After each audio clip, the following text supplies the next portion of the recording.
Hey everyone, it's me again, Joe, and you know that I know that you know that this intro is completely and totally failing. So let's get on with the story, guys. I have here my new unboxing DVD box, which, by the look of things, actually a bit... Well, sound of shaking metal inside is kind of terrifying, but we have, it's kind of actually damaged, which is weird.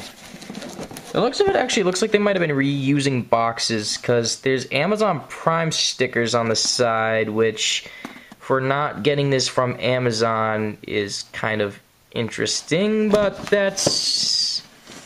that'll be for another episode, I guess.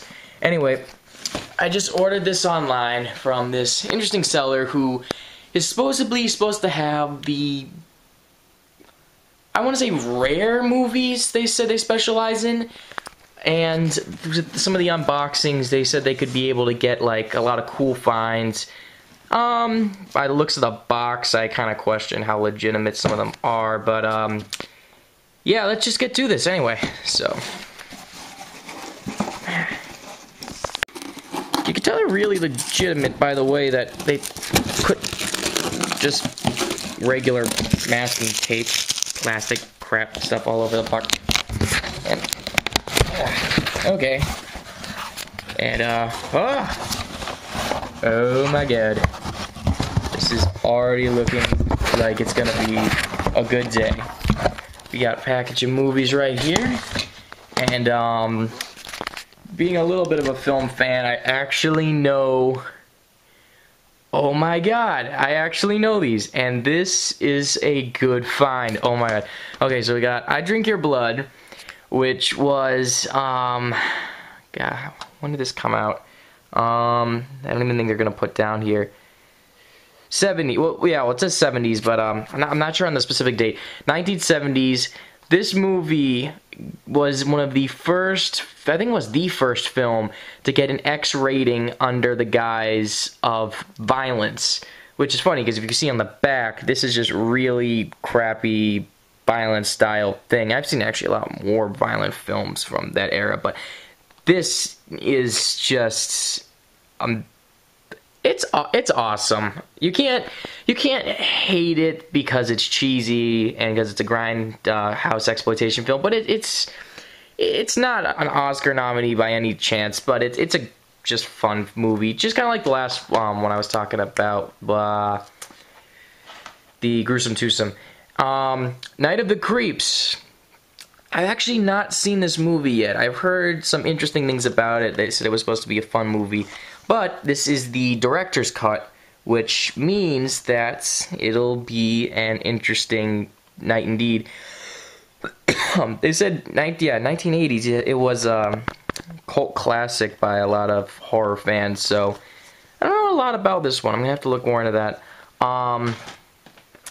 Here we go. Silent Night, Deadly Night, Part 1 and 2, which for Part 2... for a period of time, this was actually really hard to find film.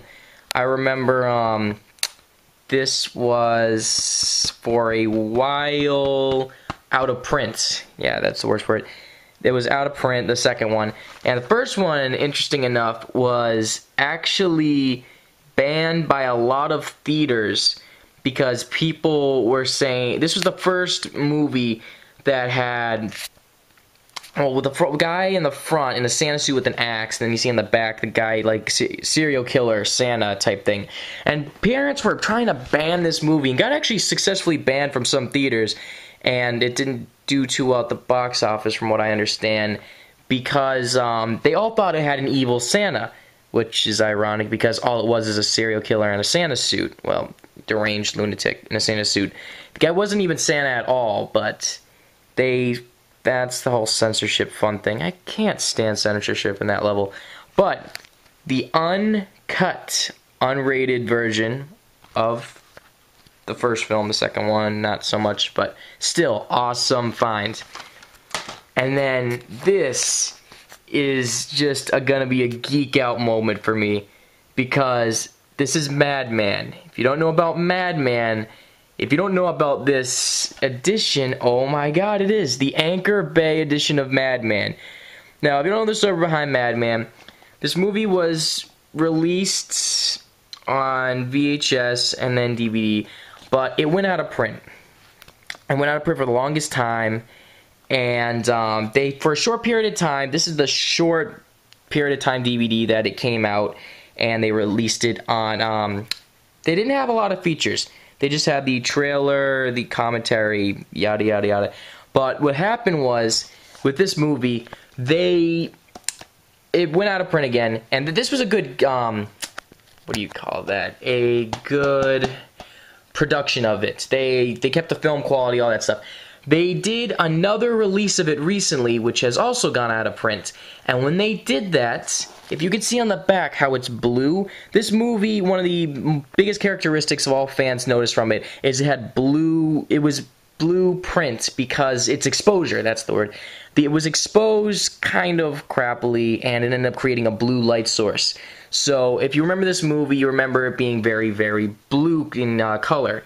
When they re-released it, they tried to color correct the film, completely botched the job, and turned everything like orange. And even though this really isn't that scary, it's honestly not a very frightening film. It's kind of laughable. But this is, it's really remembered for being blue, and the blue does add a little bit of a fear tension thing. If you watch it in orange, it just looks kind of annoying, because that's the version I've seen. I haven't seen the blue one yet. So this is just awesome, because this is like very hard to find, and it's expensive if you try to get it by itself. But that is really sweet. So, and I think that's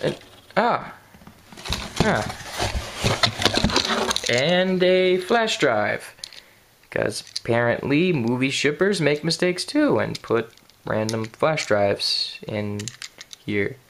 Actually, I think I could have some fun with this, see what's on this. But, anyway, these are some amazing, amazing finds.